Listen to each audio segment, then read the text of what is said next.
هنا إذاعة صوت المنتدى.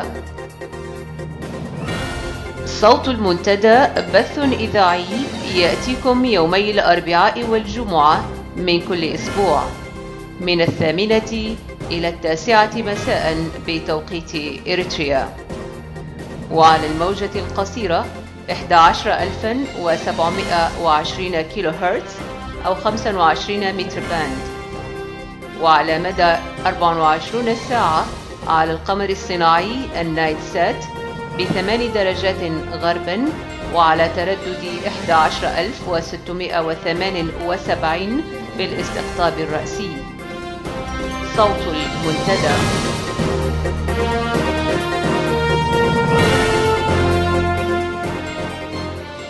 مساء الخير، أهلا بكم أعزائي المستمعين في صوت المنتدى لهذا اليوم السبت الأول من فبراير. معكم أمال علي، وعلى مدى ساعة حيث نقدم لكم نشرة للأخبار تليها وقفة مع الشعر. تتابعون بعدها اللقاء المطول الذي أجراه الزميل صلاح الزين مع ناشطين الشباب حول حملة المناهضة لعبودية الخدمة الوطنية في إريتريا. أتمنى لكم وقتا طيبا وأهلا بكم. كل زنقة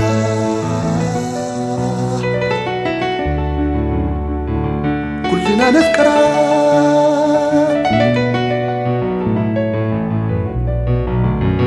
دين حلنا سكورينا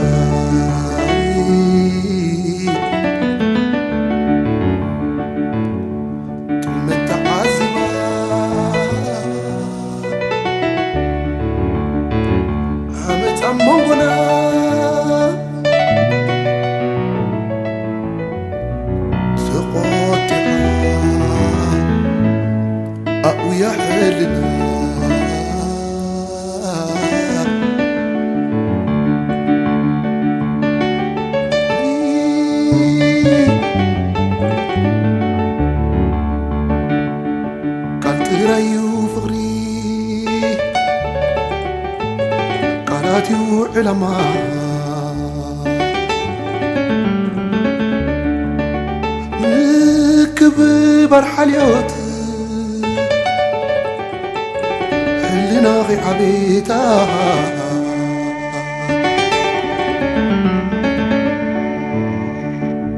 كبدين تعانقلت نفسي وانت تللت اي تبكعن كسنت حلنا غي عبيتها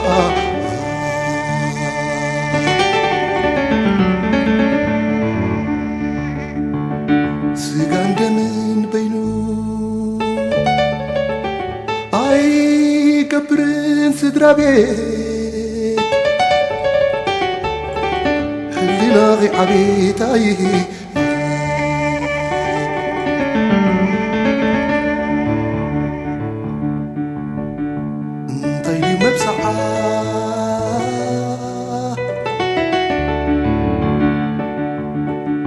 يوم أحلاه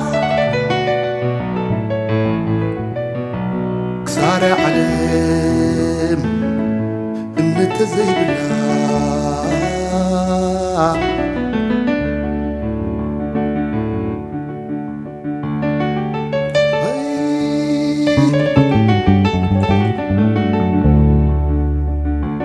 لك سبسي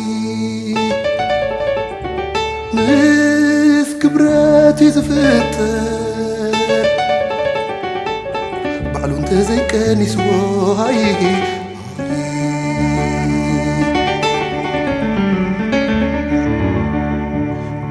وزبي حلنا يحطو هبتامي هزبي حلنا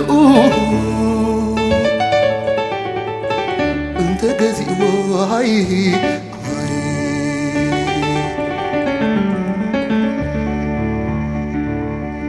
طيت مني لمني طعنا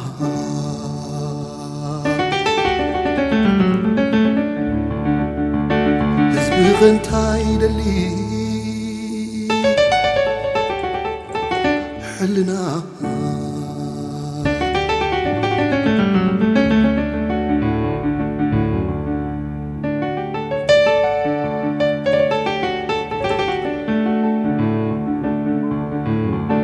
بمدري سموي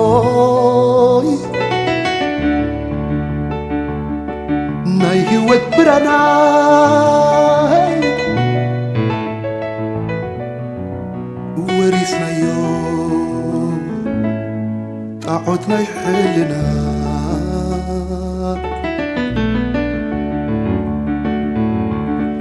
بمدري سموي ناي هوت براناي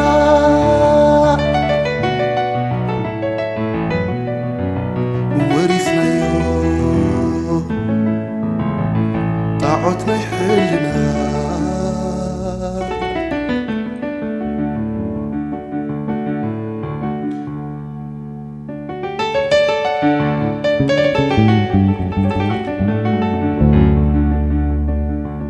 انتايديو فقري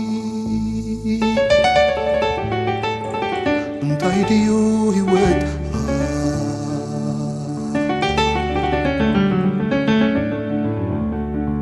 انتايديو حزبي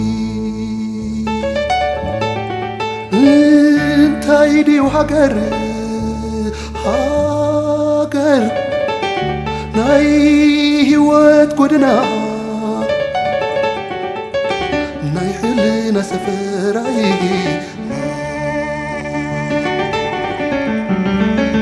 ناي حلنا سفر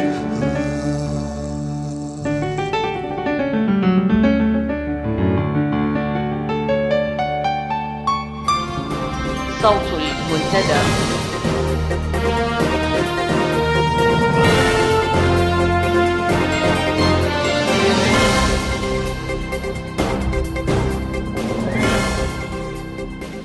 نشرة الأخبار لهذا المساء وفي عناوينها: الحكومة الإريترية ترفض زيارة المقرر الخاص لحقوق الإنسان لإريتريا، والأمم المتحدة تهدد بوقف المساعدات. سفير إريتريا لدى إسرائيل السيد تسفى مريم تخستي دباس أكد أن الصحفي داويد إسحاق ما زال على قيد الحياة. تفاصيل النشرة. أعلن مكتب المفوض السامي لحقوق الإنسان في الأمم المتحدة في جنيف أن بعثة فنية أممية زارت إريتريا في الفترة ما بين 21 و24 من يناير الماضي. وقال المتحدث باسم المفوضية السيد سيسيل بويه لوكالة أنباء كابيتال إريتريا أن البعثة الفنية كانت في زيارة عمل تهدف إلى تبادل وجهات النظر واستكشاف إمكانيات التعاون المستقبلي مع أسمرة. وأوضح المتحدث أن الوفد التقى خلال زيارته بمسؤول الشؤون السياسية في الجبهة الشعبية يماني جبرآب، وعقد اجتماعات مع ممثلين عن وزارة الشؤون الخارجية وغيرها من الوزارات والجمعيات الوطنية، وكذا العاملين بمكاتب الأمم المتحدة والسلك الدبلوماسي. وخلال رحلة ميدانية إلى مدينة كرن، تفقد الوفد المشاريع الإنمائية التي تديرها المنظمة بالاشتراك مع الحكومة الإريترية، بما في ذلك المشاريع الخاصة بالصحة والمياه والغذاء والتعليم. كما أكد السيد سيسل أن الوفد دعا الحكومة الإريترية السماح للسيدة شيلا كيثاروس المقرر الخاص المعني بحقوق الإنسان في إريتريا بزيارة البلاد، إلا أن طلب الوفد قوبل بالرفض المطلق من قبل الحكومة الإريترية.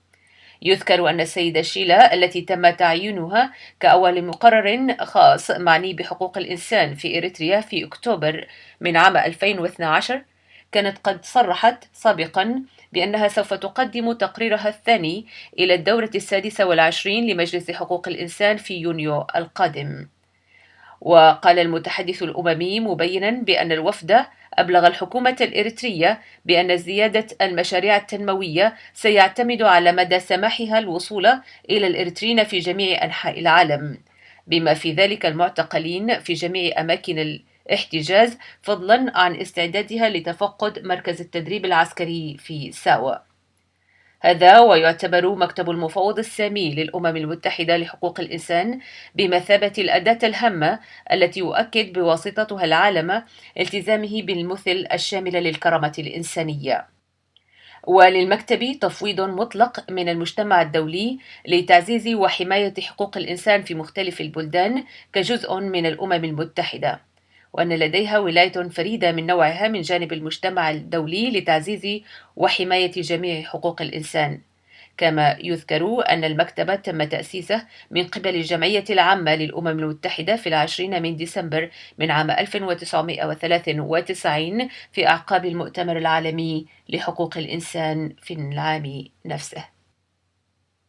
ذكرت صحيفة إكسبريسن السويدية أن سفير إريتريا لدى إسرائيل السيد تسفى مريم تخستي دباس أكد أن الصحفي السويدي من أصل إريتري داويت إسحاق والمعتقل منذ سبتمبر عام 2001 ضمن مجموعة من الصحفيين الآخرين حي يرزق.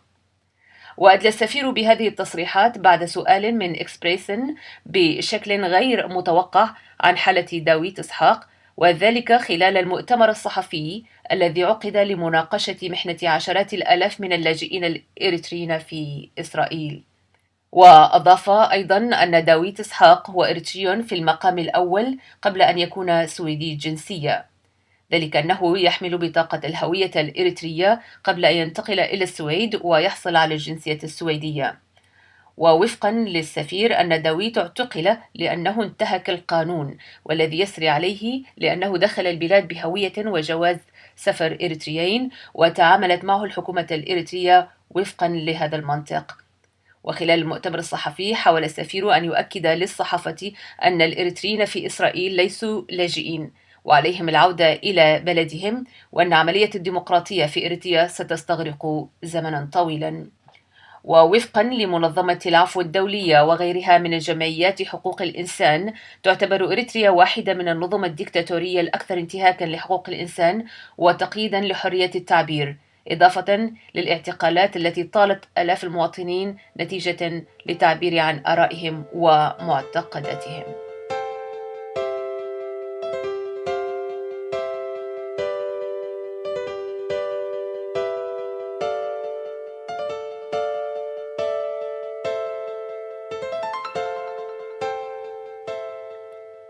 أعزائي، في البدء كانت الكلمة، والكلمة بتعرجات حرفها وتنوع إيقاعاتها ومساراتها تستوي وتستقيم عندما تحمل رؤية وفكر يصنع طريقا يسير عليه شعب صاحب قضية وتاريخ وحق شرعي.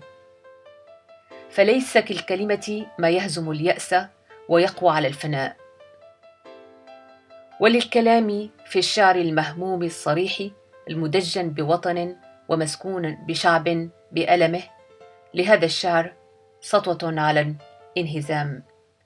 وخير الشعر لشاعر يعلو على الجرح ويعبر بشعره جسورا صعبة بين رؤى تسابق حقيقة الرؤية. إنه الشاعر الكبير محمد محمود الشيخ، والمعروف بمحمد مدني، في أول وقفة شعرية لنا في صوت المنتدى، وقصيدة تحت الحياة فويق الممات.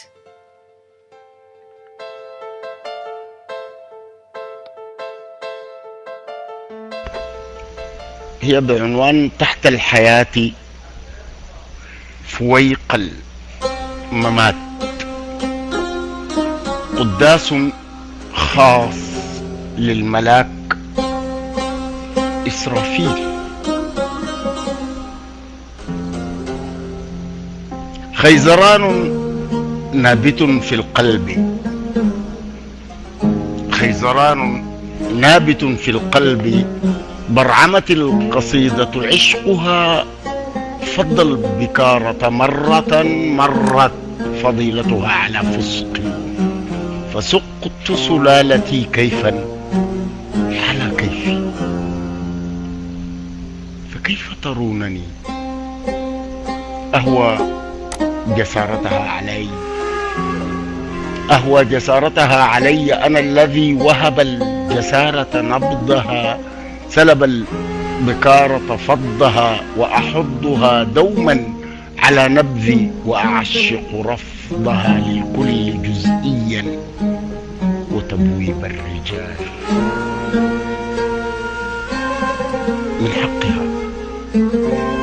من حقها أن تنظم العشاق مسبحة تروض غابة حتى يعود هزبرها قطا أليف. هل ذا يخيف؟ ماذا؟ أتنوون انتزاع القلب من نسق الوجيف؟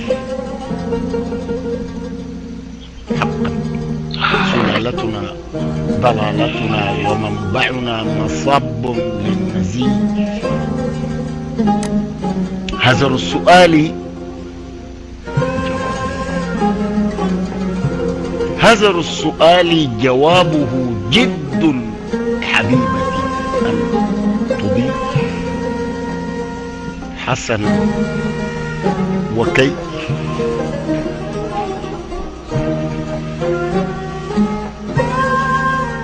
صمتا وجميزنيلي حنانيك نيم.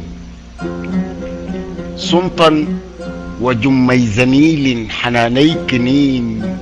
من ذا سيرحل من ذا يقيم. سأكتب أغنيتي ثم أذهب نحو الجحيم. ثم من سوف يكتب عن يومنا غده؟ أصنع التواريخ ينجب كتابها؟ نحن من حقنا أن نشير إلى الجنة القادمة، إلى كل جيم تدق على بابنا، أن نرد مشيئة أربابنا كي نرى ما بنا.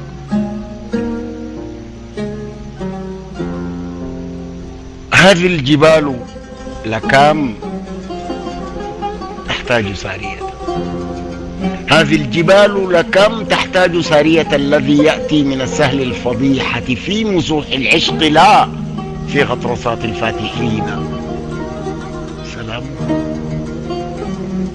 هذه الجبال لكم تحتاج سارية الذي يأتي من السهل الفضيحة في مسوح العشق لا في غطرسات الفاتحين. كأنها قدت على قلبي وقلب تميمتي يزدان بالدم والحروف المطمئنة لانتشار الدمع في لهب الغناء. سلامها حرب علي، علوها نفق حدار نحو هاوية السقوط. أسك ساريتي يحاصره الجنود أو تراوده النقود. فهل يعود أمنه جلمود فكرة صاعدي صفح الحكاية من درار الصامتين؟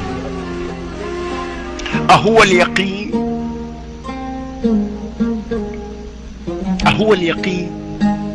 أهو انتقال النبض في قلبي إلى الجهة اليمين؟ أهو اليقين؟ أهو انتقال النبض في قلبي إلى الجهة اليمين؟ خرت عروش مادت الأرض انفلقن بحارها، فمتى يطل براسه ذاك الجنين؟ داود زمر والجواري رقصن، لكن الحواة يرون في الطين العجين. زفوا عرائسكم إلى النيل، انحنوا للشمس ولتشخص عيون صغاركم نحو الرنين. هذا زمان هان فيه الذل فارتفعت رؤوس خادعين. خدر خدر يخادعكم فتختدعون يا شبه الرجال. ما بين صفعتهم ولفتة خدكم وجع المآل. ردوا البضاعة للمسيح، الآن يقترب الزوال. لهذا المغني بالنشيج وردد الكورال مرثية فقال: يا أيها النجم الذي ما عاد يهدي للشمال، ضيعته طفلا.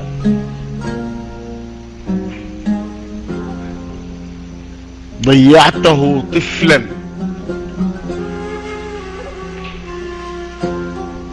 يا أيها النجم الذي ما عاد يهدي للشمال، ضيعته طفلا وحمله حواريوك هندسة المحال. أضرب جذورك في عتيق الخمر، لا وطنا ترجي، لا حبيبك تشتهيك ولا عيال. ها أنت تعتزل النزال، أوغلت في طرف التماسك، صد عنك الغير، زد بعدا. تعال. أنا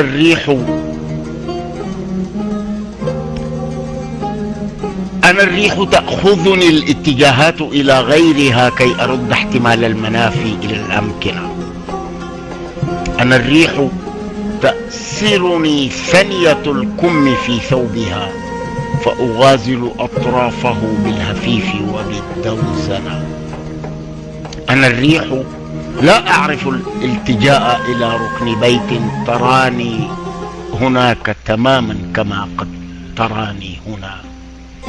إذا كنت تستغربين العلاقة بيني وبين الهواء، فلوذي بجهلك كي تعرفي من أنا، فإني أشد الهواء من الخصر حينا، وحينا أبعثره كي أرى ما الذي أحزن.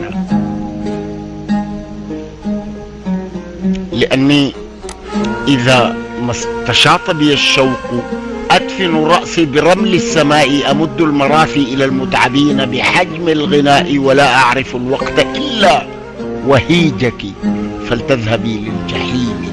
لعل اللقاء يكون بعيد اللقاء، أسيجك الآن بالانتماء. تعالي، فلا غير لي غير غيرك، إني أغار من الأم والرب والأصدقاء.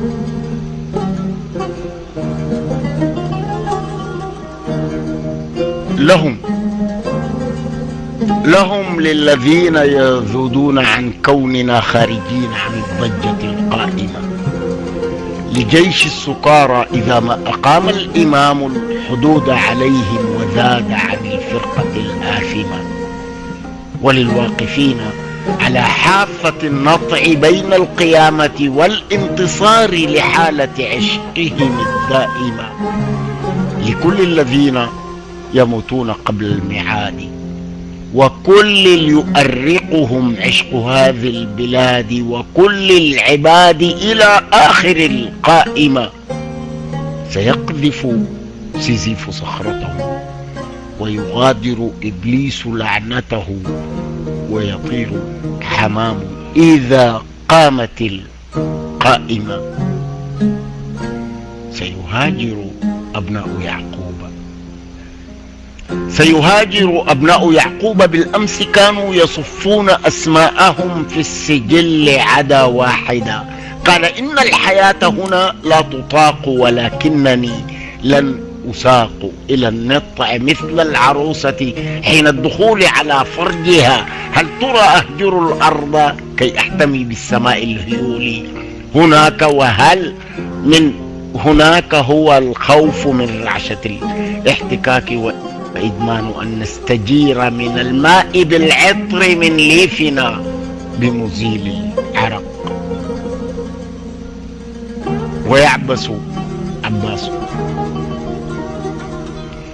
ويعبس عباس ثم يولي شطر الذي لست أدري لماذا، مجرد قول يقود إلى القارعة.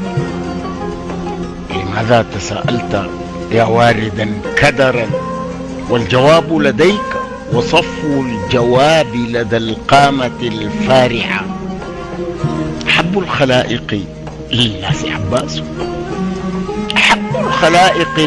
عباس، رغم العبوس، لأن ليربي أبناءه بالحديد سيأتون بالحيلة البارعة. وعباس يفتح للناس أبوابه مثل شرط المرور، كما يشتهي يفتح الشارع. وعباس عباس، يا أيها الناس عباس عباس، يا أيها الناس عباس عباس، صرتم قطيعا لهذا الرعى. شكرا.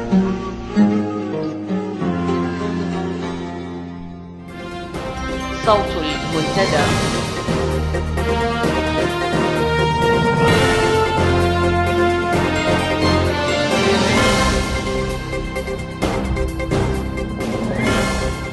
أعزائي، وفيما يلي أترككم مع اللقاء الذي أجره زميلي صلاح الزين مع الناشطين في حملة أوقفوا العبودية باسم الخدمة الوطنية في إريتريا.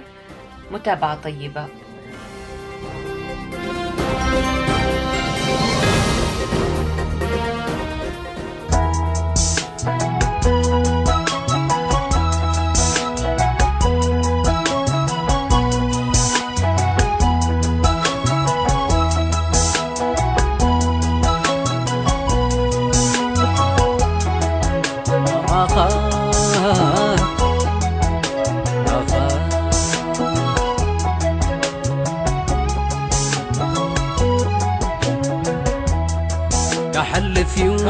كحلف يقوله كحلف يقوله يدفن دلبي يزل وبعله زرباسر قدي تكبرله كحلف يزل وبعله.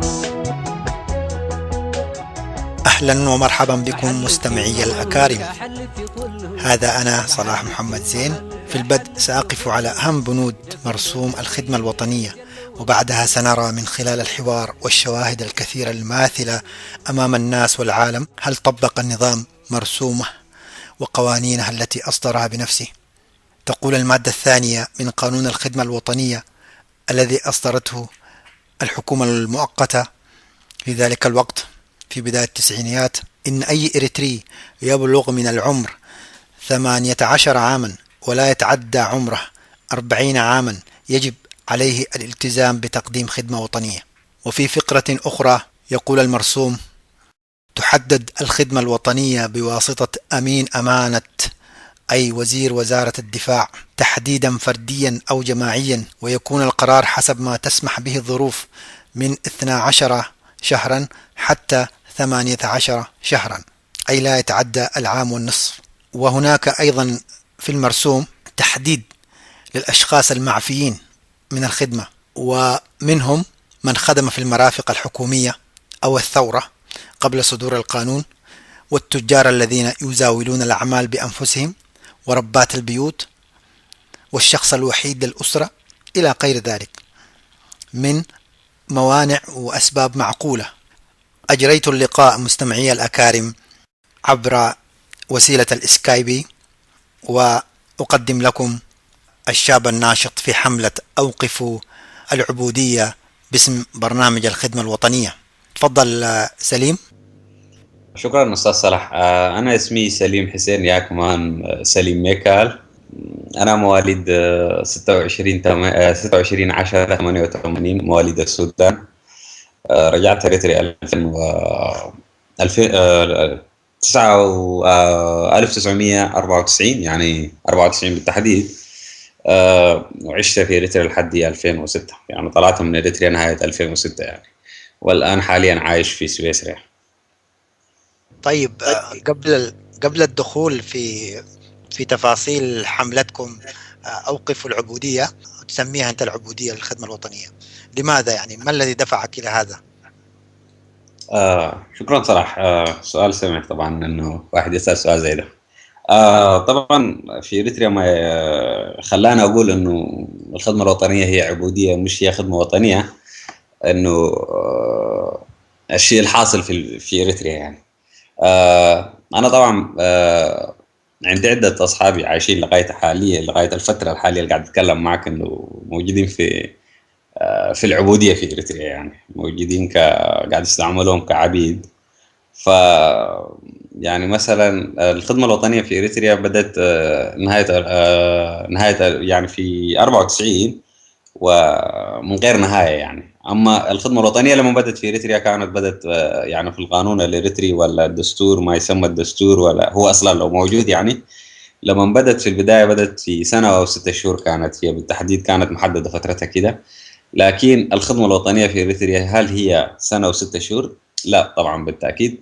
يعني في ناس مشوا الدفعة الأولى ولغاية يوم الليلة موجودين في الخدمة الوطنية.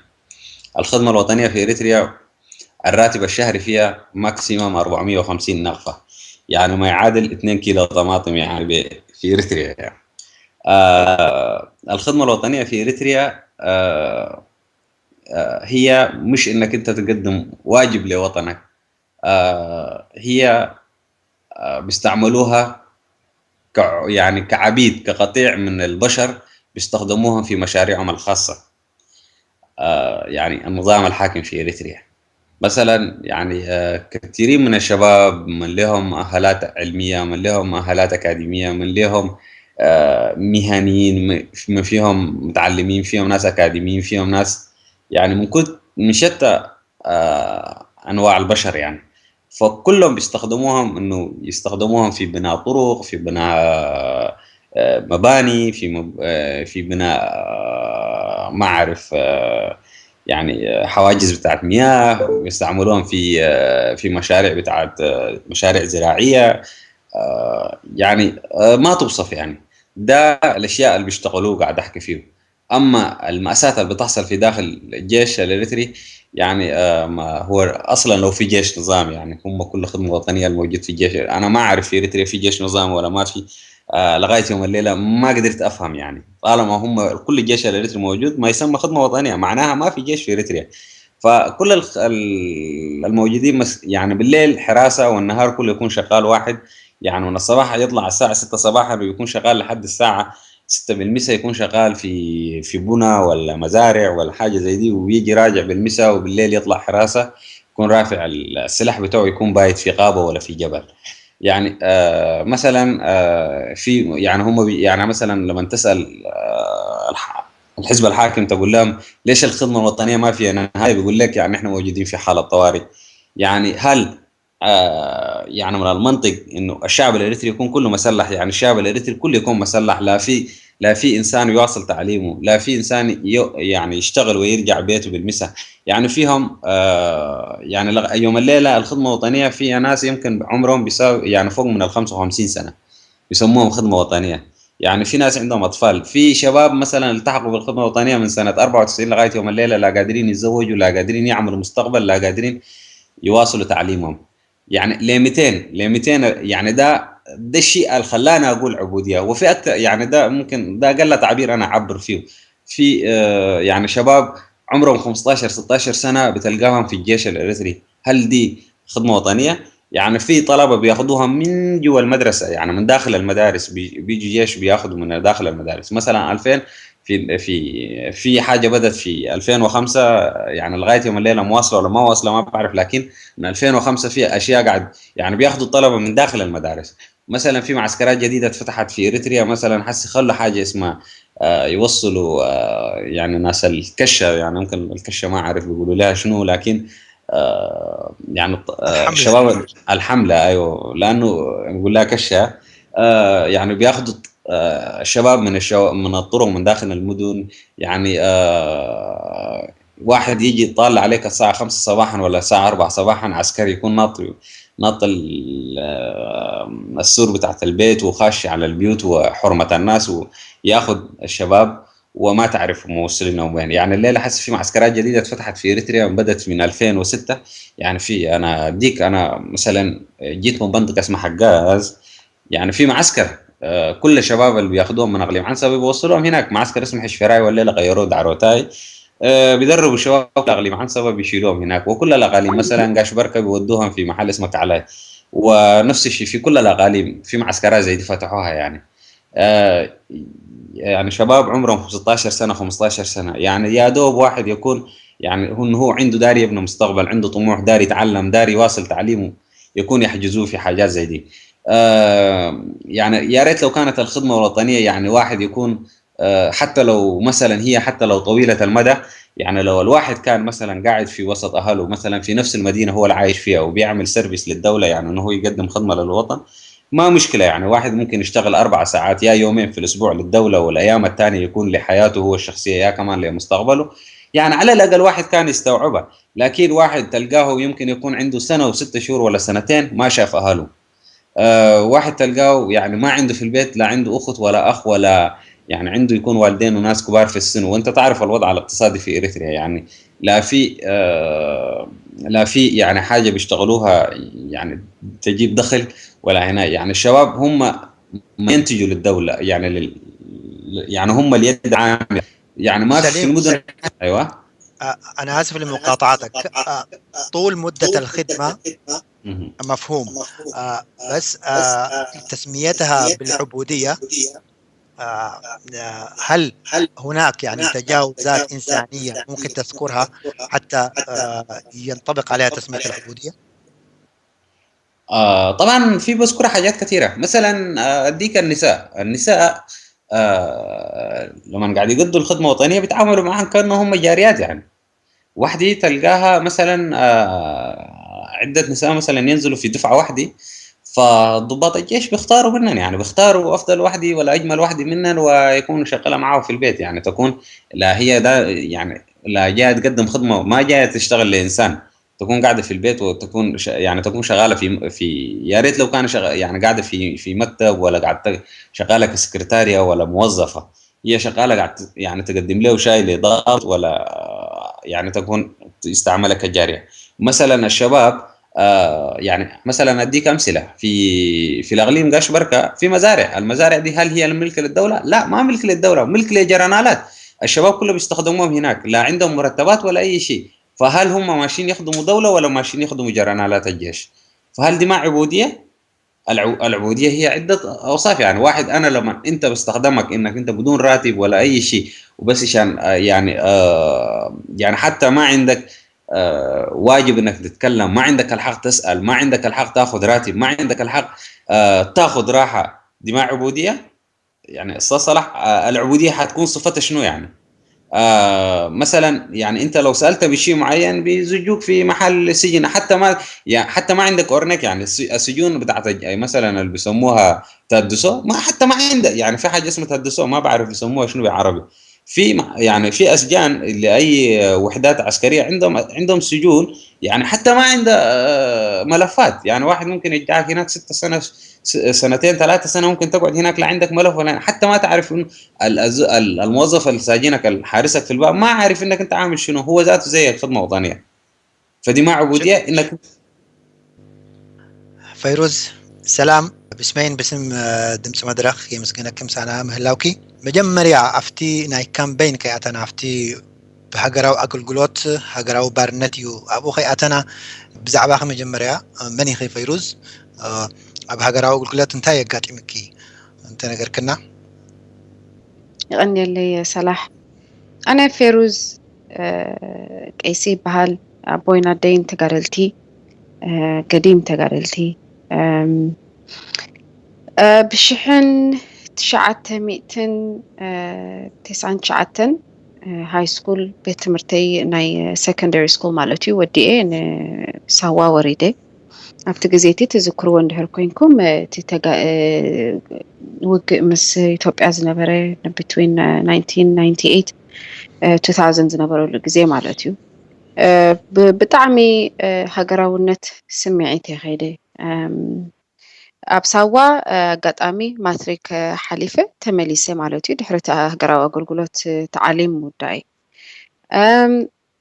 صلاح إزي شحن 999 and كملس كله نسمرات مرتين خاطل كأني 2000 كوينو مالتيو ورح مشتي وريدن سوا approximately about 4 ورحي 5 ورحي ودي تناتنا أقولت دحريقو تيوم زي حلفو بيت مرتي ناب أبتيناي هاجراوي مكل خال مالتيو نابتو تخيل معتهم دك بيت مرتي مالتيو دك محازوتي عرختي زنبرو في جزيتي مالتيو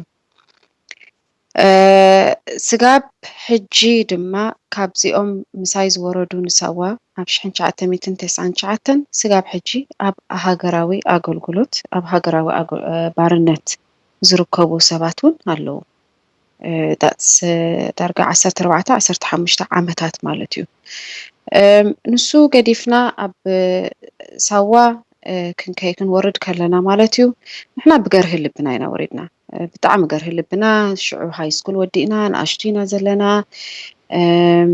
እቲ ደቂ ተጋደልቲ ምዃነይ ምሳይ ደቂ ተጋደልቲ ዝወረዳ ነይረን ደቂ ተጋደልቲ ምዃንና ከዓኒ እቲ ናይ ቦታትና ናይ ኣዴታትና ውርሲ ወሪስና ንሃገርና ክንከላኸል ኢልና ኢና ወሪድና ግን ኣብኡ ዝረኣናዮ ማለት እዩ እቲአን ኣብቲ ናይ ሓለፍቲ ቦታታት ሻሂ ከፍልሓ ዘዕልላና ዝነበራ ሽግር ዝወርደን ዝነበረ ማለት እዩ ሻሂ ከፍልሓ ተመሪፀን ኣብኡ ኮፍ ዝብላ ዝነበራ እቲ ኣብ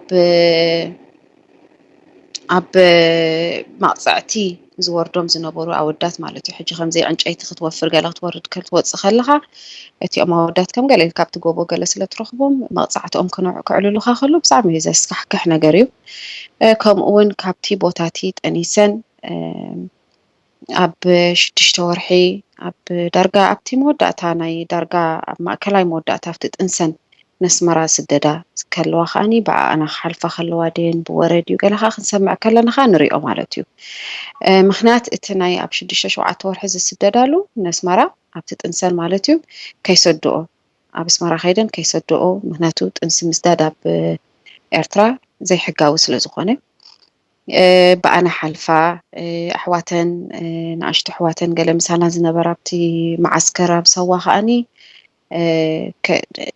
ክዕልላና ከለዋ ማለት እዩ ከምዚ ጋጢምዋ ንሓፍተይ ጥንሲ ጋጢምዋ ሓላፊኣ ከምዚ ገይርዋ ንዒ ከምዚ ክትገብር ኣብ ዘይድሊ ነገር ከእትዋ ከሎ ገለ ክዕልላና ከለዋ ከዓኒ እቲ ኦብቪየስሊ ትወረ መፀና ብዓይንና እውን ንሪኦ ሶ ካብ ሳዋ ኣብቲ ናተይ ናይ ህፃነተይ ኣብቲ ናይ ንእሽተይ ብጣዕሚ ኢኖሰንት ዝነበረኒ ግዜ ምዃነ ሃገረይ ከም ልዕሊ ዝኾነ ነገር ዝሪኣ ዝነበር ኩሉ ግዜ ብከምዚ ዓይነት እየ ናይ ሳዋ ኤክስፒሪየንስ ሒዘ ብድሕሪ 4-5 ወርሒ ከዓ ኣብ ሳዋ ምውራደይ ማለት እዩ ንማትሪክ ሓሊፈ ነስመራ ተመሊሰይ ማለት እዩ እዚ እቲ ናተይ ኤክስፒሪየንስ ናይ ሳዋ ናይ ሃገራዊ ኣገልግሎት ሓራይ ፈይሩዝ ባርነት ቁርብ ከባድ እያ ዝበሃል ዘረባ እንተመፀየ ማለት ንሃገራዊ ኣገልግሎት ብባርነት ስም ክትስምዮ እንታይ ናብዚ እንታይ የሎ ኤቪደንስ ማለት እንታይ ፕሩፍ ኣለኪ እንተተባሃልኪ ከመይ ገይሮም ባርነት እዚኦም ሲ መንእሰይ ንሃገሩ ክከላኸል ኢሎም ዘዕጠቕዎ ሰብ ንምንታይ ባርነት ትብልዎም እንተበሉ ኸ እንታይ ኢልክ ትምልሲ ኦኬ ሰላሕ ሓንቲ ነገር ንኩሉ ህዝቢ ክነግር ዝደሊ ብዛዕባ እዚ ናትና ካምፔን እቲ ሲስተማቲክ ዝኾነ ናይ ናሽናል ሰርቪስ ነቲ ህዝቢ ነቲ መንእሰይ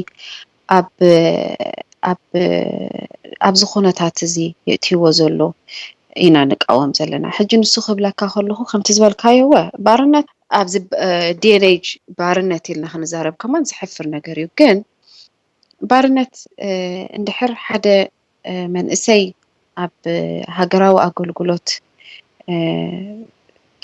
ተሳሒቡ ማለት እዩ ብሃገራዊ ኣገልግሎት እንድሕር ወሪዱ ኣብቲ ግዜ እቲ ሃገራዊ ኣገልግሎት ተዓሊም ወዲኡ እቲ ሃገራዊ ኣገልግሎት ዝበሃል እቲ ናይ ዓመት ማለት እዩ ተዓሊም 6 ወርሒ ተኮይኑስ እቲ ናይ ሃገራዊ ኣገልግሎት ናይ ዓመት ኮይና ንሳ ወዲኡ ካብቲኣ ኩነታት እቲኣ ክወፅእ እሞ ሂወቱ ክመርሕ ዘይክእል እንድሕር ኮይኑ ሓደ ካልኣይ ከዓኒ ኣብ እቲ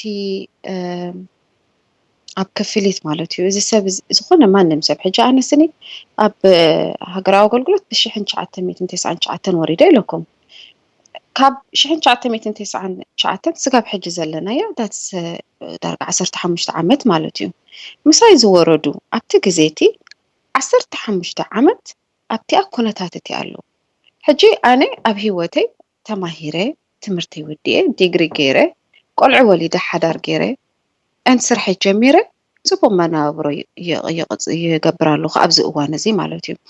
ምሳይ ኣብቲ ቦታቲ ዝወረዱ ብ1999 ስጋብ ሕጂ ኣብቲኣ ኩነታት ኣነ ዝነበርኳ ኣብቲኣ ዓመተ ምህረት ኣብ ኣይርከቡ ንእሽተይ ገንዘብ እንዳተኸፈሉ for example ኣለው 450 ንኽፈል ዝብሉ ኣለው 500 ንቕፋል ንኽፈል ዝብሉ ክንደዚኣ እንዳተኸፈሉ እሞ ከኣንስ ሓንቲ ደርሆ ዳርጋ 500 እንድሕር ተውፅእ እንድሕር ኮይና እዚ ባርነት እዩ don't you think እንድሕር ብጣዕሚ ንእሽተይ ዝኾነ ገንዘብ እንዳተኸፈሉ እቲ ሙሉእ ሂወቶም ኣወፊዮም ንመወዳእታ ዘይብሉ እሞ ከኣስ ሂወቶም ንኽሰርዕሉ ዘይክእሉ ንትምህርቲ ክመሃሩሉ ዘይክእሉ ሓዳር ክገብሩሉ ዘይክእሉ ስድሮኦም ክሕግዙሉ ዘይክእሉ ኩነታት እንድሕር ኣለዉ እዚ ባርነት እዩ። ካብኡ ሓሊፉ ደኣ እሞ እንታይ ባርነት ኣሎ? ካልኣይ ነገር ከዓኒ እቲ ሲስተማቲክ ዝኾነ ነቲ ኣብቲ ዘለዎ ኩነታት ንኽትሕዝ ማለት እዩ። ፍሪደም የለ shoot to kill policy ደገ ንኽወፁ ድዮም መንቀሳቐሲ ኣብታ ሃገሮም ኣብዚኣ መስዋእቲ ተኸፊልላ ዝመፀት ሃገር ስኒ ካብ በስመራ ንመንደፈራ ንኽወርዱ መንቀሳቐሲ I don't know ኣነ ንሕና መቸም ኣብዚ ካምፔን ንርከብ ልዕሊ እዚኣ ነገር እዚኣ ናይ ሃገራዊ ኣገልግሎት ኣይኮነን ንሕዋት ኣብ ኤርትራ ዝርከቡ ኢን ጀነራል ናትና ኤርትራውያን ናትና ሕዋትና ዝኾኑ ንፀላኢ ኢና ኸማናይ ንምነየላን ኢና እዚኣ ዘለውዋ ኩነታት ማለት እዩ። ምክንያቱ እቲ ዝኸፍአ ሂወትካ ክትሰርዕ ዘይምኽኣልካ ሓንቲ ሂወት እያ ዘላትና ሂወትና ክንሰርዕ እንድሕር ዘይክኢልና ሂወትና ፕላን ክንገብር ተዘይክኢልና ኣብ ናይ ወተሃደራዊ ኩነታት ነዚ ኩሉ ዓመታት 19 ዓመት ጀሚሩሎ ካብ ዝጅምር ሃገራዊ ኣገልግሎት 1994 ነዚ ኩሉ ዓመታት ኣብ ከምዚ ዓይነት ኩነታት ነዛ ነብሶም ዝረኽብዋ መናእሰይ እሞ ከኣስ ክኣትዉ ከለዉ 18 ኣብቲ ናቶም ሃይፕ ዝኾነ ዕድመ ዝነበሩ ሕጂ 40-50 ኮይኖም 40 late 30s 40 ኮይኖም ወላ ሓንቲ accomplish ከይገበሩ ኣብ ሂወቶም ኣብዚኣ ኩነታት እዚኣ ዘለዋ ልዕሊ እዚኣ ባርነት የላን it's a modern day slavery ሓራይ መን ኢኹም ነዚ ካምፔን ተካይዱ ዘለኹም መዓዝ ድማ ጀሚሩ እንታይ መሳርሒ ትጥቀሙለኹም ናብ ህዝብን ናብ መንእሰይን ክትበፅሑ ማለት እዩ? እዚ ካምፔን ብብዙሓት ናይ ጉጅለ ናይ መንእሰያት እዩ ጀሚሩ ማለት እዩ። EYSC ኣለውና EYSNS ኣለውና young wave ብዙሓት ኣለውና and ኣብ ዕለት ሓደ ወርሒ ሓደ 2014 ሎንች ጌርናዮ ማለት እዩ። እቲ ክንበፅሖ ንኽእል ንሕና ነቲ first of all ሓንቲ ብዙሕ ዕላማታት ኣለውና እቲ ኣቐንዲ ዕላማናትና one of the top ማለት እዩ ኣብ ኤርትራ ኣብ እዚ ሃገራዊ ባርነት ዝርከቡ መናእሰይ ራይዝ ንኽንገብሩ ንሓቶም ጥራሕ ዘይኮነ ስኒ ኣጆኹም እቲ ዘለኹሞ ኩነታት it's normal ስለዘይኮነ ኣብ slavery ኩነታት ስለዘለኹም ኣብ slaves ኮይንኩም ናይ ሂወትኩም ናይ ዘይምምራሕ ናትኩም ሂወትኩም ኣብ ኮንትሮል ዘይምግባር ግዜ ስለዘለኹም ብፍጹም acceptable ዘይኮነ wages ተኸፊልኩም ትኸዱ ከም ዘለኹም ክርዳኣኩም ኣለዎ።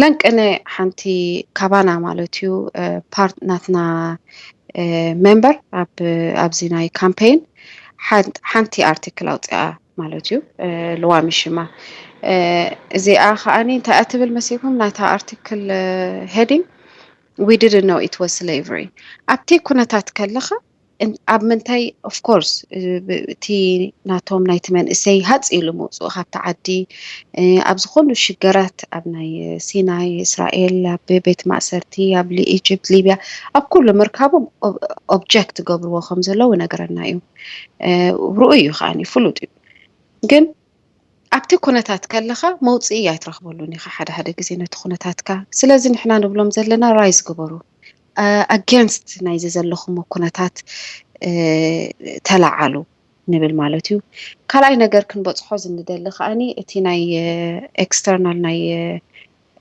international organizations international governments مالتيو ازي زكايد زلو اب ارترا it's a modern day slavery مخانو accept جيرو نتي كونتاتتي ارترا نتا حقي نختقير ولا تحققو ب10 شمونت عمت أوارح نخودا يمكن pressurize مقبر demand خنقبر مالتو زي أخال إيتي كالاي كأني أب diaspora أب واتساقي زولو من إسي نخلعال voice of the voiceless كوينو نزي modern day slavery إلنا شمهي بنايو نقصقصولو زلنا خاني support جيرو pressurize نخقبر مالتي نتوم local representatives ديو ولا نيو اندي مخناتو مسألة لنا أبعاد دي ناي ديموكراسي سلازلنا ناتنا responsibility كمزا عينت قسقواسي وسيدنا أبتزبت صحكا نبصحو إنو سيخ أنا زي كامبين أبقي سوازلو مالتي. أنتم مع صوت المنتدى مستمعي الأكارم، أبقوا معنا سنعود إن شاء الله بعد قليل.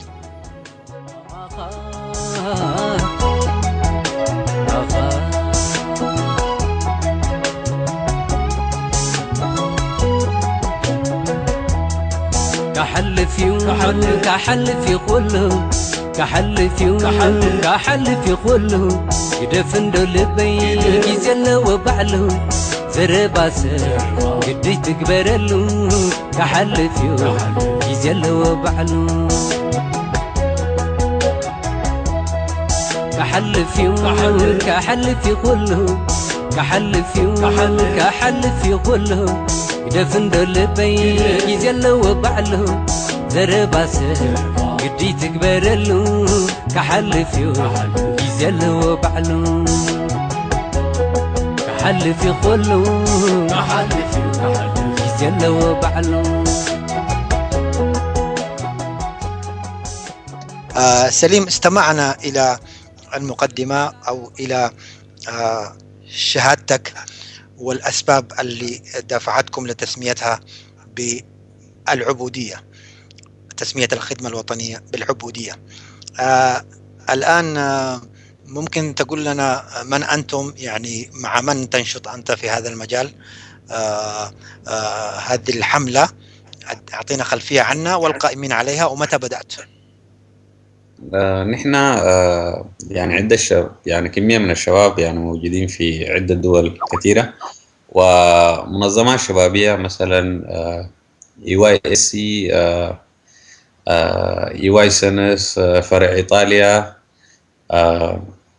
بس أنا خايف شمانسة لأنه منظمات كثيرة جدا، يانج ويف يعني عدة منظمات شبابية وشباب individuals يعني أفراد قمنا بالحملة دي. والحملة بدأت 1/1/2014 ومدة الحملة 6 شهور، هي حتنتهي في شهر 6.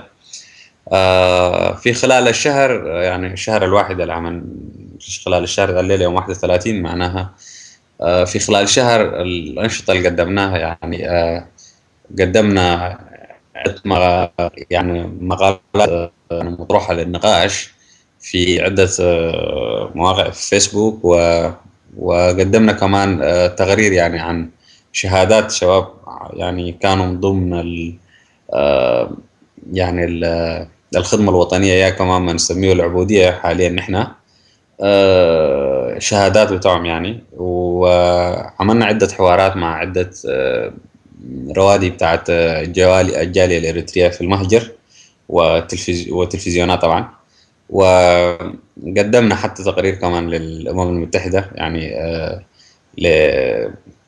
لوكيلة بتاعت منظمة حقوق الإنسان الموفودة لإريتريا.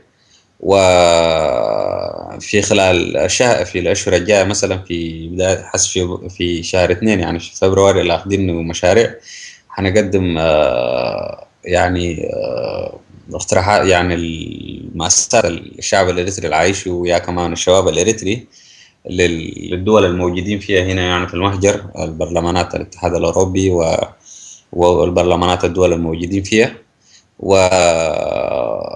يعني الحملة كده مستمرة، ورسالتنا طبعا انه نوعي الشباب، يا كمان نوريه بحقه انه يعني ممكن يعني لو في شباب ما مستوعبين لشيء ده نوصل لهم انه هي مش خدمة وطنية فقط، انه قاعد استعملوهم في العبودية باسم الخدمة الوطنية. دي الرسالة دارين نوصلها، وأمنيتنا نحن نوقف العبودية، يعني مش نوقف الخدمة الوطنية، لكن أمنيتنا نحن نوقف العبودية في إريتريا. وشهر 6 حنختتم بمظاهرة في جنيف، وحنقدم يعني الورق بتاعنا للأمم المتحدة لكل الفروع. ومن ضمن الأسباب يعني من ضمن يعني المشروع بتاعنا هنقدم كمان يعني موضوع اللاجئين كمان، يعني هندرجه فيه، لأنه يعني معظم لو لاحظت مثلا معظم الشباب الموجودين، يعني المأساة اللي قاعد تحصل في سيناء وليبيا وإسرائيل وأثيوبيا والسودان وجيبوتي ويمن، يعني كل دول المهجر، يعني شباب الإريتري بقى مشرد في أي مكان الليلة، إنه سببه هو العبودية، ودار نوصل رسالتنا دي. وحتكون في مظاهرة وعدة سيمينارات، ولغاية شهر 6 كمان حيكون عندنا عدة سيمينارات وكده. مثلا هسي عندنا بتاعت ما أعرف بسموها شنو بتشن، يعني بتاعت تصويت، يعني يعني حملة توقيع، ومنشورة في موقعنا، يا كمان في الفيسبوك، يمكن تلقاها في كل المجموعات بتاعت القوارب بتاعت الفيسبوك. ويعني في تجاوب، يعني حاليا واصلة فوق من 8000 توقيع، وأمنيتنا نحن يعني تصل أكثر من كده. ويعني الحملة حاليا ماشية كويس، ونحن عدة شباب، يعني دي الرسالة. طيب ممتاز. أنا اليوم دخلت موقعكم ووقعت على الحملة، فمن هذا المنبر أناشد كل المستمعين أن يدخلوا إلى موقع حملة أوقفوا العبودية وأن يوقعوا إن شاء الله. فيروز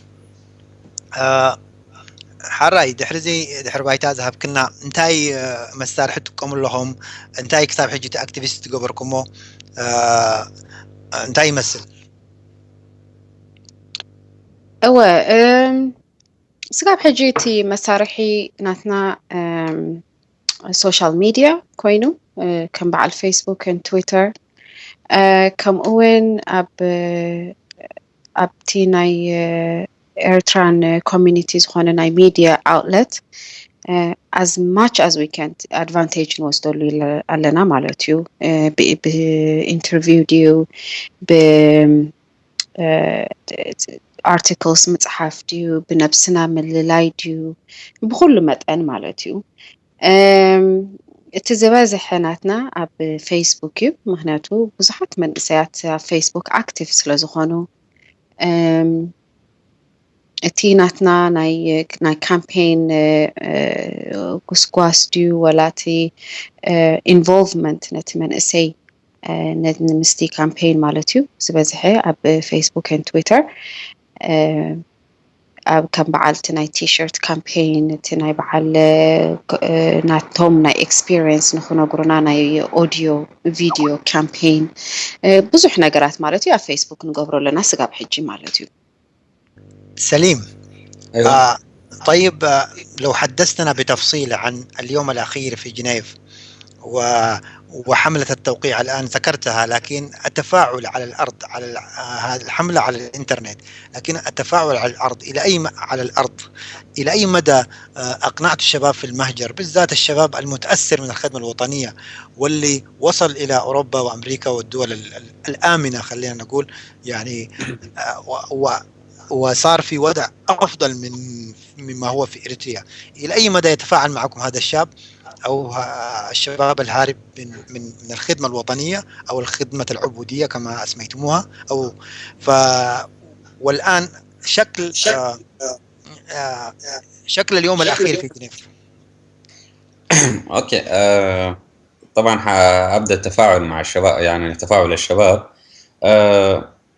نحن في يعني الكوردينيتور جروب، يعني اللجنة المقدمين المشروع ده، يعني في كل الدول الموجودين فيها قاعد نعمل ورش مثلا أنا هنا في سويسرا عملنا ورشتين مع شباب، ويعني في تفاعل كثير جدا. إنه يعني في مثلا زمان يعني لو لاحظت في الفترة يعني في السنين اللي فاتت إنه معظم الشباب ما كان يتكلم عن مأساته. يعني معظم الشباب يقدموا اللجوء، و طبعا سبب اللجوء هو يعني العبودية الجارية في إريتريا. يعني إنه كل يعني الكيس بتاعهم يعني مرتبطة بقصة المأساة اللي قاعد تحصل في إريتريا.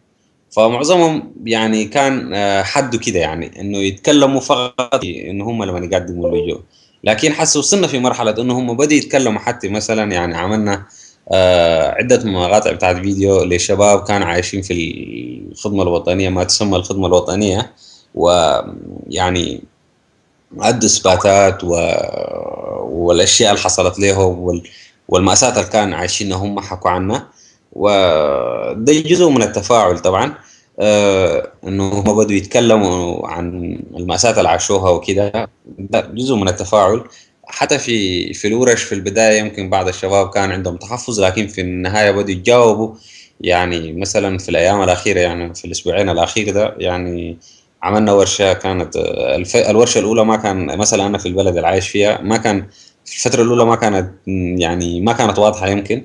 لكن في الفترة الثانية يعني حسي قبل أسبوع عملنا ورشة ثانية، وكان في تجاوب. يعني جو كمية من الشباب وكان يطرحوا، وحتى يعني قدموا لنا أشياء مثلا حتى نحن ما لاحظنا لها، قدموا في الاقتراح وطرحوا لنا أفكار جديدة. ففي تفاعل. يعني مثلا نحن مظاهرة جنيف منتظرين إنه حتكون يعني وجود حافل جدا بالشباب، وكلهم من عاشوا في المأساة الحاصلة في إريتريا يعني. فاليوم الختامي طبعا حيكون في جنيف، و يعني حيكون في ورش وحيكون في سيمينارات على حسب ما اخذينه نحن في البلانين بتاعنا. يا كمان في الخطة بتاعتنا انه حيكون ل3 يوم، واليوم الختامي حيكون بمظاهرة قدام المقر بتاعت الأمم المتحدة في جنيف. وحنقدم يعني المأساة اللي عايش فيها الشباب الإريتري أصحاب القرار في مكتب الأمم المتحدة وحقوق الإنسان طبعا أكيد. وأتمنى أنه يعني نوصل رسالتنا. يعني ده اليوم الختام حيكون كده بالتحديد، لكن في خلال ال6 شهور يعني في عدة مشاريع أخذينها. مثلا حاسة حاليا يمكن معظم تركيز موجود في المواقع الاجتماعية، يعني في الفيسبوك والتويتر والويب سايت وفي المجموعات بتاعت الفيسبوك. يعني كله يعني الفاسيليتي الموجود في في العولمة، يعني زي ما يقول الحاجات اللي قاعد نستخدمها الليلة. لكن في ال4 شهور الجاية إن شاء الله حيكون عندنا ورش كثيرة. مثلا يعني عملنا يعني في معظم السيمينارات يا كمان الاجتماعات اللي قاعد تحصل في المهجر قاعد نطرح فكرتنا، وفي تجاوب. يعني في تجاوب كثير جدا انه الشباب قاعد يتجاوبوا من المشروع ده. مثلا في البالتوك عملنا عدة حوارات وكان في تجاوب كثير جدا من الشباب يعني. فمتفائلين خير يعني انه الشباب حيتجاوب مع الفكرة دي وبدأ يتجاوب معاها، ولغاية 6 يعني نحن حنوصل رسالتنا. يعني عندنا اعتقاد كده.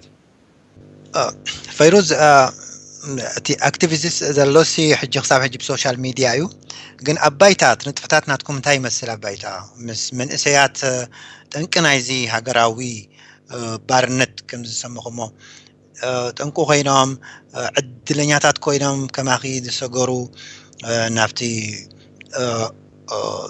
ጽቡቕ መነባብሮ ዘካይድሉ ቦታ ዝበፅሑ መንእሰያት እንታይ ዓይነት ምስልቲ ሪኣክሽን ናቶም ይሳተፉ ዘለዉ ኣብዚ ካምፔይን انت نقركنا بزعبة زي. اوكي هو مبزحتهم ابتي كامبين ناتنا ولا كم ابالاتنا يتي كامبين كوينوم بلاس اب تنايتي تي شيرت كامبين كوينو اب تناي اوديو testimonial كوينو زو ساتفو مبزحتهم ابتي ناي national slavery national service slavery نبلو كنتات زنبرمو and بسلام ببزح شجر أب سلام زاتو مناقسيهم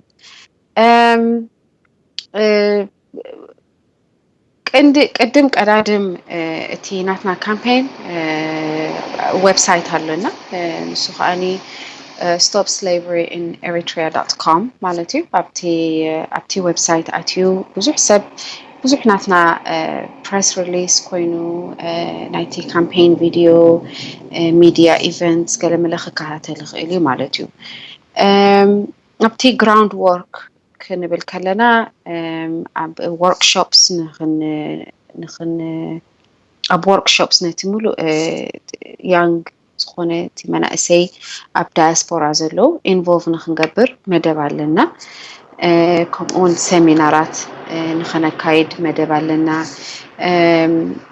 ኣብ ከምቲ ቀዲመ ዝበልክዎ ኣብ ጀኔቫ ኣብ ጀኔቫ ናይ ዴሞንስትሬሽን መደብ ኣለና ስለዚ ببزح መጠን ببزح መንገዲ ነቲ መንእሰይ ኢንቮልቭ ክንገብሮ ኢና ማለት እዩ ሓንቲ ናይዚኣ ናይ ናሽናል ሰርቪስ ብጣዕሚ ዩኒክ ዝኾነት ነገር ብናትና ሓሳባት ብናትና ተበግሶ ብናትና ድሌት ጥራሕ ዘይኮነስኒ በቲ ናይ ናትና اتناتنا زريو سبت هزبي تمنئسي اتي especially خاني ابتي خونتات زنبرة منئسي ناتو recommendation اندا سمعنا ناتو history اندا زرقحنا ناتو testimonies اندا زرقحنا اينا نخيد زلنا مالوتي سلازي it's open نقول سب نخساتف it's open ናይ ኩሉ ሰብ ሂስትሪ ፍቃድ ዘለዎ ማለት እዩ ፍቃዱ ዝኾነ ኣብቲ ናይ ናሽናል ሰርቪስ ዝነበረ ሂስትሪ ሰሚዕና ከም ናይ ካምፔን ማቴሪያል ቀይርና ንኸነቕርቦ ነቲ ሰብ ንዕድም ማለት እዩ ኣብዚ በዚ ኣጋጣሚ እዚኣ ክዕድሞ ንፈቱ ከምኡውን ኣብ ኣብቲ ናይ ዌብሳይት ምስኮድኩም ቲኣ ቲሸርት ኣብዚ ኩሉ ህዝቢ ኣብዚ ኩሉ ፌስቡክ ብመንእሰያት ተኸዲኖማ ተለጢፋ ዘላ ማለት እዩ እቲ our weekly ናይ ቲሸርት ካምፔን ንብሎ ማለት እዩ ክገዝእዋ ክእሉ እዮም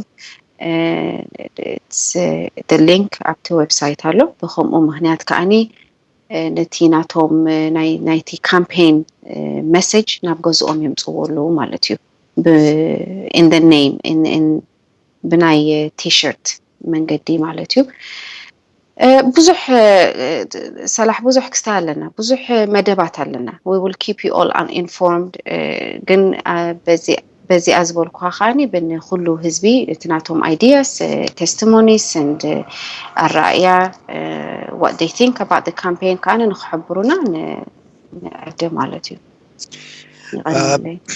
يغني لنا فيروز مسانا مهلاوكي عندما نخبر كيف زمنتا عاوتنا سالتون من نيلكم ابزي كامبين حقراوي وفريونا بحكي يغني لنا وتكن قال انترفيو كله يمساهم بزعبان تفاتكم ثانك يو سليم طيب انا قبل الختام لو كان لديك يعني كلمة أو ما رأيت حاجة ما أثرناها في هذا اللقاء تفضل الفرصة لك شكرا صلاح وشكرا لرائد المنتدى طبعا أنا كل ما يعني العبودية في إريتريا يعني مرات كذا أنك أنت لما تتكلم في خلال نص ساعة ولا ساعة ما أعتقد تنتهي هي يعني مأساة يعني واحد بكش منه أنه لما يحكي عنها لكن يعني واحد ما يقدر يشرحها كده في نص ساعة ولا ساعة لكن بقدر الإمكان نحن قاعد نسعى أنه نحن نوصل الرسالة يعني الرسالة أنا دار أقولها المهم يعني ناشد كل الشباب ومعظم الشباب الساكتين وفي أنا متأكد في شباب يعني عايشوا مأساة أكتر من الشيء اللي قاعد نحكيه نحن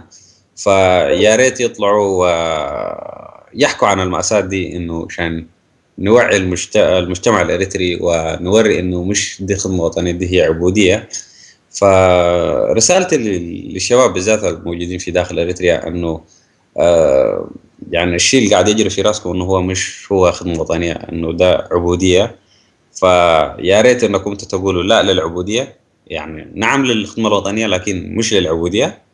وبالذات الشباب الموجود في المهجر طالما هو يعني لقى فرصة إنه هو يتكلم ويوصل رسالته بقدر الإمكان يجتهد، يعني كان معانا، كان باتجاههم. المهم في أي مكان موجود في العالم إنه هم يقوموا ويعني يوصلوا الرسالة إنه العبودية يعني المأساة اللي قاعد تحصل في الشباب الإريتري، ويجاوبوا معانا يعني في المشروع ده. ونحن بابنا مفتوح يعني. صح نحن يعني بسيطين بالنسبة للشباب الموجود في المهجر، إنه ناس بسيطين جدا قمنا بالمشروع ده، لكن الليلة في خلال شهر وصلنا لمرحلة كمية من الشباب. ومعظم الشباب الموجودين يعني لو عندهم أفكار اقتراح يزيد المشروع ده يا كمان ينجح المشروع ده، يعني إحنا بابنا مفتوح إن هم يوصلوا لنا أفكارهم مقترحاتهم. حتى يعني في مؤهلات، في ناس مؤهلين إنهم يقدروا يوصلوا رسالة أكثر من الشيء نحن قاعد نوصله. فبابنا مفتوح ويجوا ويتعاملوا معنا، ويعني يد في يد بيقولوا شنو توصل، يعني توصل بعيد بيقولوا ولا شنو. فيا ريت يعني يجاوبوا معنا، دي رسالتي. وإن شاء الله يعني نتفائل خير ونتمنى خير، يعني كل خير يعني وللشعب الإريتري يعني. شكرا أستاذ صالح. أنا بدوري أيضا أشكرك أستاذ سليم، وأناشد معك الشباب للمشاركة معكم، للتفاعل معكم في هذه الحملة الوطنية الحقيقية بالفعل، حملة أوقفوا العبودية باسم الخدمة الوطنية. وأدعو أيضا كل من يستطيع الدخول الإنترنت أن يشارككم ويوقع معكم حملة التوقيعات في عريضة. أيها الأخوة المستمعين الكرام والأخوات، لم تأخذ مني أكثر من 5 دقائق، دخلت ووقعت هذا المساء، ولأنها كما أعتقد وهي كذلك تقريبا هذه التوقيعات ستجمع وتقدم إلى مجلس حقوق الإنسان بسويسرا في شهر 6 إن شاء الله. سالم، أنا أشكرك مرة أخرى، وأشكر كل الشباب القائمين على هذه الحملة، وأشكر مستمعينا الكرام أيضا على حسن الإسقاء. وإن شاء الله ستكون معكم مقابلات أخرى حتى ينتهي نشاطكم، وكل ما يكون في جديد إن شاء الله معكم سنقدم ما هو جديد في نشاطكم للمستمعين الكرام. مستمعين الكرام في صوت المنتدى، أحييكم مرة أخرى وأشكركم على حسن الاستماع، والسلام عليكم ورحمة الله وبركاته.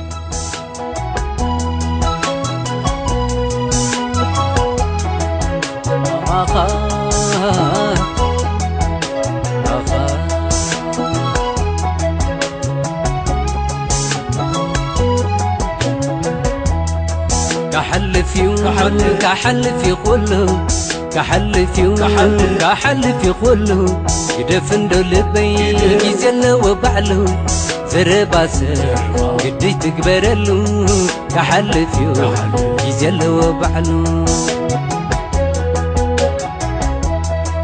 كحل في يوم كحل في قلهم، كحل في يوم كحل في قلهم، يدفن دلبي يزلوا بعلهم زرباسر قدي تكبرلو، كحل في يوم يزلوا بعلهم،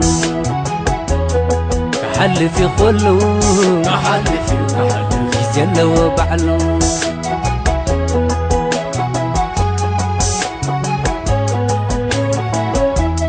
سبت زعربي قبل يوسف التر هلع الكنبر نقر ودي نقر، كحل في لبي قدي تكبرلو جيت فتر قزلوا بعلهم، آخاي آخاي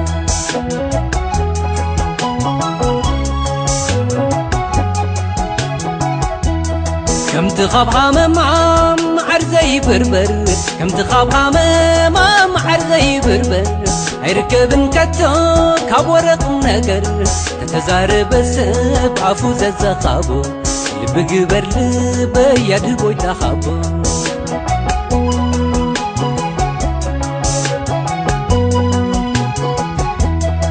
بايكونن ورق ثنيع زقوم بايكونن ورق ثنيع زقوم تمالي ترعيو لو انزدقم مدر زورت كيرا ككرم مملاسا نفس وكف دقيقة لو ملسا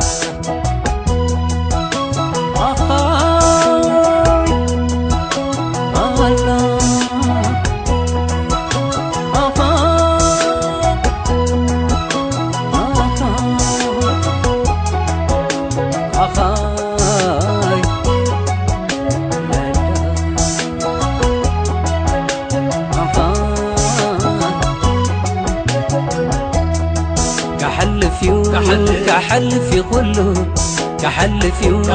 كحل في قله يدفن لبي يزل وبعله زرباسر قدي تكبر له كحل في يزل وبعله كحل في قله كحل في قله يدفن لبي يزل وبعله زرباسر قدي تكبر له كحل في يزل وبعله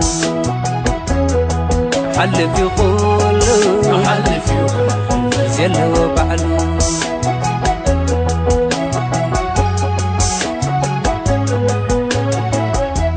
سبعة من الكوينوار انت ورايا بزوح سخونا زي كونان انت بالنزه حل في قلو قدي تكبر له جزفتر يزل وبعله لا لا لا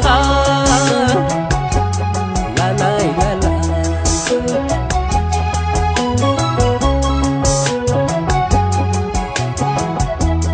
هيكون انسب زبلو حلا في زربا هيكون انسب زبلو حلا في زربا صحيبة عبايا جيزان ديو زعربا هيكون نحميتا عباف زوعالي يمتا كوازبالي نبل في تتغلي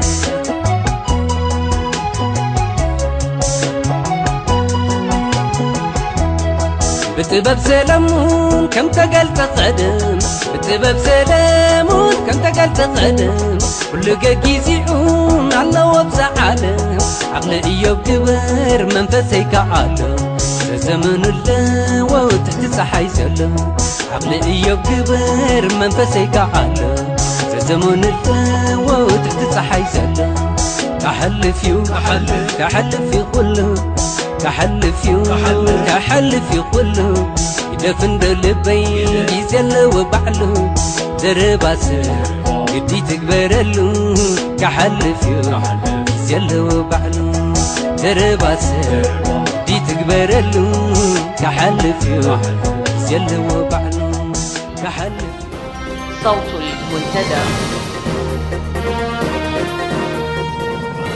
في ختام ساعة هذا المساء أعزائي المستمعين أشكر لكم حسن المتابعة إلى أن نلتقيكم الأسبوع المقبل يوم الأربعاء في 8 بتوقيت إريتريا.